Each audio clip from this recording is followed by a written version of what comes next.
ಅಕಿರಾ ಕುರೋಸಾವಾ ಇವ್ರ ಚಿತ್ರಗಳನ್ನು ಜಗತ್ತಿನ ಪರಿಣಾಮಕಾರಿ ಮತ್ತು ಶ್ರೇಷ್ಠ ಚಿತ್ರಗಳು ಅಂತ ಗುರುತಿಸ್ತಾರೆ. ಸೊ ಜಗತ್ತಿನ ಸಿನಿಮಾ ನೋಡುಗರು ಬೆಚ್ಚಿ ಬೀಳುವಂತೆ ಮಾಡಿದ ಈತನ ಒಂದು ಸಿನಿಮಾ ಇದೆ, ಅದು ರಾಶೋಮನ್.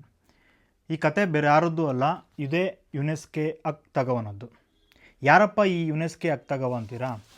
ಜಪಾನಿನ ಆಧುನಿಕ ಕಥಾ ಸಾಹಿತ್ಯಕ್ಕೆ ನೂತನ ಶೈಲಿ ಮತ್ತು ನುಡಿಗಟ್ಟನ್ನು ಪರಿಚಯಿಸಿದ ಮಹಾನ್ ಕಥೆಗಾರ. ಈತ ಜಗತ್ತಿನ ಓದುಗರೆಲ್ಲರಿಗೂ ಪರಿಚಿತ, ನಮ್ಮ ಕನ್ನಡಕ್ಕೂ ಇವಾಗ ಚಿರಪರಿಚಿತಾನೆ. ಸೊ ಈತನ ಜೀವನ ಕೇವಲ 35 ವರ್ಷಕ್ಕೆ ಎಂಡ್ ಆಗುತ್ತೆ, ಅದು ಆತ್ಮಹತ್ಯೆಯ ಮೂಲಕ. ಸೊ ಕಥನ ಸಾಹಿತ್ಯಕ್ಕೆ ಹೊಸದೊಂದು ತಿರುವು ನೀಡಿದ ಕಥೆಗಾರ, ಪುರಾಣ, ಜನಪದ ಮತ್ತು ಐತಿಹಾಸಿಕ ಸಂಗತಿಗಳಿಗೆ ಆಧುನಿಕ ಸಂವೇದನೆಗಳನ್ನು ಬೆಸೆದ, ನಿರೂಪಣೆಯಲ್ಲಿ ಮಾಂತ್ರಿಕತೆ ಮೆರೆದ ಕಥಾಗಾರುಡಿಗ. ಸೊ ಹೀಗೆಲ್ಲ ಕರೆಸ್ಕೊಳ್ಳುವಂಥ ಇವನ ಜೀವನ ಆತ್ಮಹತ್ಯೆಯ ಮೂಲಕ ಕೊನೆಗೊಳ್ಳುತ್ತೆ ಅಂದರೆ ಏನಿರ್ಬೋದು? ಆತನ ಜೀವನ ಪೂರ್ತಿ ಎಂತಹ ತಲ್ಲಣಗಳನ್ನು ಅನುಭವಿಸಿದ್ದ ಅನ್ನೋದು ಊಹೆಗೆ ಬರುತ್ತೆ.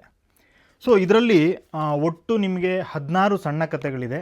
ಎಲ್ಲದರಲ್ಲೂ ಅಪೂರ್ವವಾದ ವ್ಯಂಗ್ಯ, ರಂಜನೆ, ಸಿಟ್ಟು ಬೆರೆತ ಸಾಮಾಜಿಕ ಟೀಕೆ, ಅದರ ನಿರೂಪಣೆ. ಸೊ ಅದಕ್ಕಿಂತ ಹೆಚ್ಚಾಗಿ ಈ ಝೆನ್ ಕಥೆಗಳಲ್ಲಿ ಬರ್ತದಲ್ಲ, ಅಸಂಗತಗಳ ಆಳವಾದ ದರ್ಶನ, ಇಂಥದ್ದೊಂದು ಹಲವು ರಚನೆಗಳಿವೆ. ಸೊ ನೀವು ಸಣ್ಣ ಕಥೆ ಪ್ರಿಯರಾಗಿದ್ದು ಹೊಸ ಶೈಲಿ ಕಥೆಗಳಿಗೆ ಎದುರು ನೋಡ್ತಾ ಇದ್ದರೆ ಈ ಕಥಾ ಸಂಕಲನ ಖಂಡಿತ ನಿಮ್ಗೆ ಇಷ್ಟ ಆಗುತ್ತೆ. ಇವುಗಳನ್ನ ಕೆ ಪುಟ್ಟಸ್ವಾಮಿ ಅವರು ಕನ್ನಡಕ್ಕೆ ಅನುವಾದ ಮಾಡಿದ್ದಾರೆ. ಈ ಪುಸ್ತಕ ನಮ್ಮ ಬೀಟಲ್ ಬುಕ್ ಶಾಪ್ನಲ್ಲಿ ಲಭ್ಯ. ಇದನ್ನು ನೀವು ಮನೆ ಬಾಗಿಲಿಗೆ ತರಿಸ್ಕೋಬೇಕಂತ ಹೇಳಿದ್ರೆ ದಯವಿಟ್ಟು ನಮ್ಮ ವೆಬ್ಸೈಟ್ beetlebookshop.comಗೆ ಭೇಟಿ ಮಾಡಿ ಆರ್ಡರ್ ಮಾಡಿ, ಅಥವಾ ಬೆಂಗಳೂರಿನ ವಿಜಯನಗರದ ಮೆಟ್ರೋ ಪಕ್ಕದಲ್ಲಿ ನಮ್ಮ ಪುಸ್ತಕ ಮಳಿಗೆ ಇದೆ, ಇಲ್ಲೇ ನೇರವಾಗಿ ಬಂದು ಕೊಂಡ್ಕೊಳ್ಬೋದು. ಇದೇ ರೀತಿಯ ವಿಶೇಷವಾದ ಹೊಸ ಪುಸ್ತಕಗಳ ಅಪ್ಡೇಟ್ನ ನಿಮ್ಗೆ ಬೇಕು ಅಂತ ಹೇಳಿದ್ರೆ ದಯವಿಟ್ಟು ನಮ್ಮ ಇನ್ಸ್ಟಾಗ್ರಾಮ್ ಮತ್ತು ಫೇಸ್ಬುಕ್ ಚಾನಲ್ನ ಫಾಲೋ ಮಾಡಿ, ಅಥವಾ ನಮ್ಮ ವಾಟ್ಸಪ್ನಲ್ಲಿ ಗ್ರೂಪ್ಸ್ ಮತ್ತು ಚಾನಲ್ ಇದೆ, ಅಲ್ಲೂ ಕೂಡ ನೀವು ಜಾಯಿನ್ ಆದರೆ ನಾವು ರೆಗ್ಯುಲರ್ಲಿ ನಿಮಗೆ ಅಪ್ಡೇಟ್ಸ್ ಕಳಿಸ್ತಾ ಇರ್ತೀವಿ.